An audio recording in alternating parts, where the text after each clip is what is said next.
শিক্ষার্থীবৃন্দ, আজকে আমরা ইংলিশ ক্লাস 8 এর ইংলিশ ফার্স্ট পার্টের ইউনিট 7 লেসন 4 নিয়ে আলোচনা করব। তো ইউনিট 7 লেসন 4 এ আমাদের যে প্যাসেজটা আছে সেটা হচ্ছে রিভার জিপসিস ইন বাংলাদেশ, এবং এই রিভার জিপসিস ইন বাংলাদেশ এই প্যাসেজের পার্ট 2 অংশটা নিয়ে আজকে আমরা আলোচনা করছি। তো তোমরা সবাই প্যাসেজটা বের করো এবং বইটা সামনে রাখো এটার অর্থটা বোঝার জন্য। River gypsies in Bangladesh are having various problems. বাংলাদেশের নদী যাযাবররা বিভিন্ন সমস্যার সম্মুখীন হচ্ছে। প্রথমত, Bangladesh is getting urbanized very rapidly.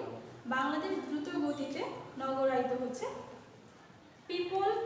Gypsy people are losing their customers in urban population. শহরের জনগণের জন্য নদী যাযাবর লোকজন তাদের যে ক্রেতা ছিল তাদেরকে হারাচ্ছে।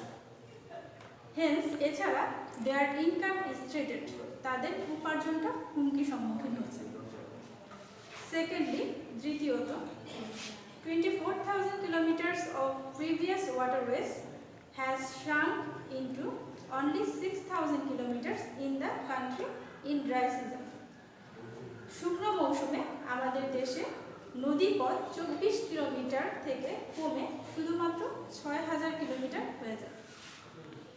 Scientists believe that, বিজ্ঞানীরা বিশ্বাস করে যে Bangladesh will be worst affected by global climate change.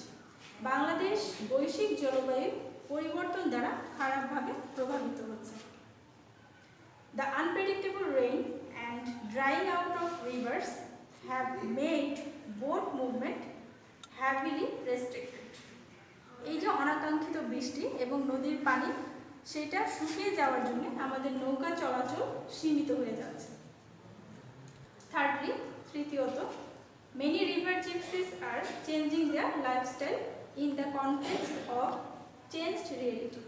অনেক নদী যাযাবর তাদের বাস্তবতার সাথে মিল রেখে বা তাল মিলিয়ে দ্রুত গতিতে জীবনযাত্রার পরিবর্তন করার চেষ্টা করছে। They are thinking of living permanently on land. তারা স্থায়ীভাবে সমভূমিতে বসবাসের চিন্তা ভাবনা করছে।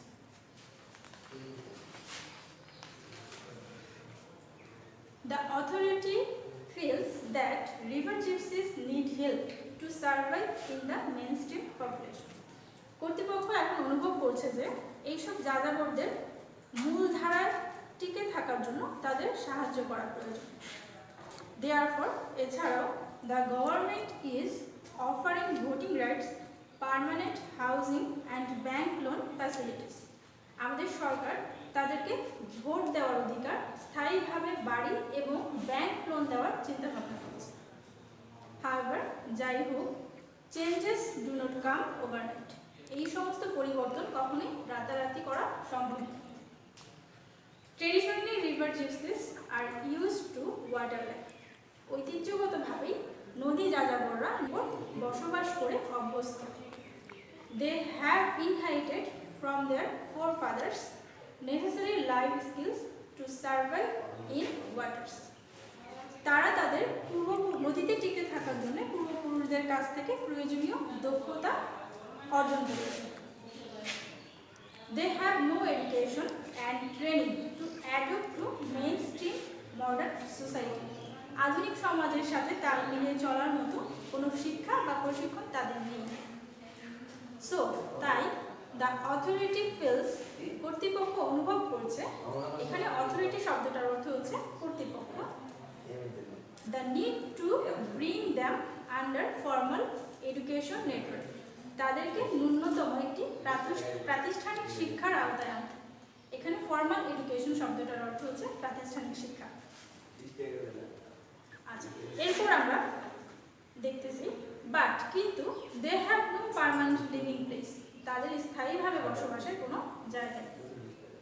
Gypsy children are born and brought up on roaming boats.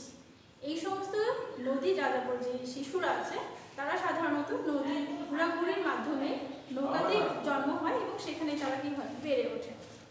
Therefore এছাড়া they can not go to conventional schools, এছাড়াও তারা কোনো প্রচলিত যে বিদ্যালয়গুলো আছে সেগুলোতে যেতে পারে। এবং hence mobile schools are coming up for gypsy children, যে নৌ বিদ্যালয়গুলো আছে সেগুলো তাদের কাছে যায় এই সমস্ত বাচ্চাদেরকে শিক্ষা দেওয়ার জন্য বা পড়াশোনা করানোর জন্য।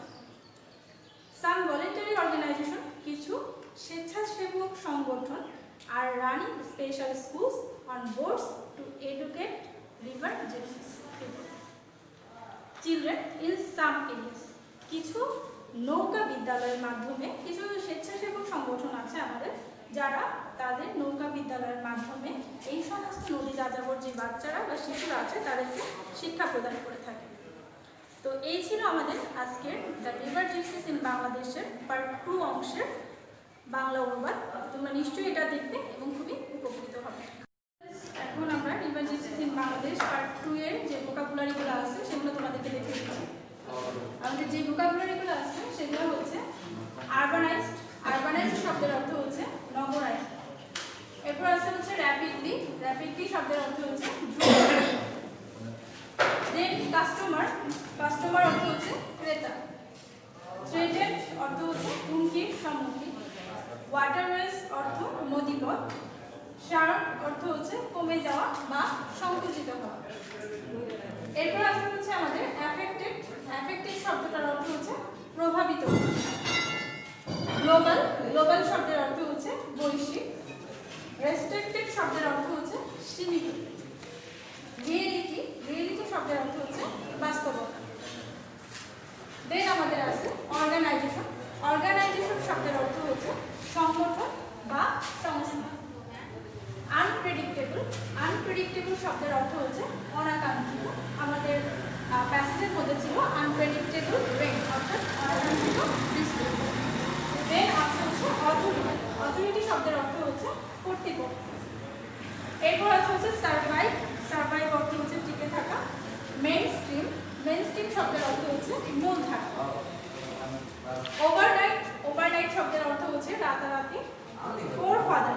ফোরফাদার শব্দের অর্থ হচ্ছে পূর্বপুরুষ। এরপর আছে হচ্ছে কনভেনশনাল। কনভেনশনাল অর্থ হচ্ছে প্রচলিত। আছে হচ্ছে রোমিং। রোমিং অর্থ হচ্ছে ঘোরাঘুরি। আছে ভলেন্টারি। ভলেন্টারি অর্থ হচ্ছে স্বেচ্ছাসেবক। এই হচ্ছে আমাদের পার্ট 2 এর ভোকাবুলারি অংশ। তো স্টুডেন্টস, আজকের মতো আমাদের রিভার জিপসিস ইন বাংলাদেশের পার্ট 2 অংশটা আমরা এখানে শেষ করছি। এর পরের এপিসোডে তোমরা হচ্ছে আরো নতুন একটি ক্লাস দেখতে পাবে এবং সেটার আশায় নিশ্চয়ই আমরা থাকবো। ওকে, ধন্যবাদ।